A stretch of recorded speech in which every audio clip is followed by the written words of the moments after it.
दुनिया में दौड़ के मुख्तलिफ मुकाबले होते हैं। 100 मीटर से लेकर 200 मीटर, 200 मीटर से लेकर मैराथन रेस जैसी दौड़, जिसके अंदर शुरका को 42 किलोमीटर दौड़ना पड़ता है। रेस कोई भी हो, उसकी एक मंजिल तय होती है। किसी रेस के अंदर रफ्तार का इम्तिहान लिया जाता है, तो किसी रेस के अंदर स्टेमिना को आजमाया जाता है, और किसी रेस में रुकावटों को अबूर करना होता है।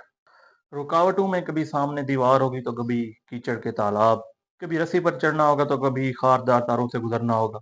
रुकावटों वाली रेस में इंसान की हिम्मत, तदबीर और ताकत सबको आजमाया जाता है। जिंदगी यही रुकावटों वाली दौड़ का नाम है। तो फिर सवाल ये पैदा होता है कि जिंदगी की इस दौड़ में बेहतरीन खिलाड़ी कौन होंगे? ये लोग हमेशा खुददार, हिम्मत वाले और मेहनती होते हैं। इनकी नज़र हमेशा मंजिल पर होती है, या रास्ते की हर तकलीफ को मंजिल तक पहुंचने का रास्ता समझते हैं। ये किसी के दूसरे के ऊपर बोझ नहीं बनते। ऐसे अफराद या ऐसे खिलाड़ी जिस मुआशरे या घर में हो, जिंदगी के दौड़ में बहुत आगे निकल जाते हैं। जहाँ खुददारी और हिम्मत ना हो, वो घर या मुआशरा दूसरों के लिए बोझ बन जाता है। रुकावट पर दूसरों को इल्ज़ाम दे रहे होते हैं, और वो इस इंतज़ार में होते हैं कि उनकी इस रुकावट का बोझ कोई दूसरा आकर उठा लेगा। इस इंतज़ार में फिर ज़िंदगी जीना मुश्किल हो जाता है, और वो ज़िंदगी की दौड़ हार जाते हैं।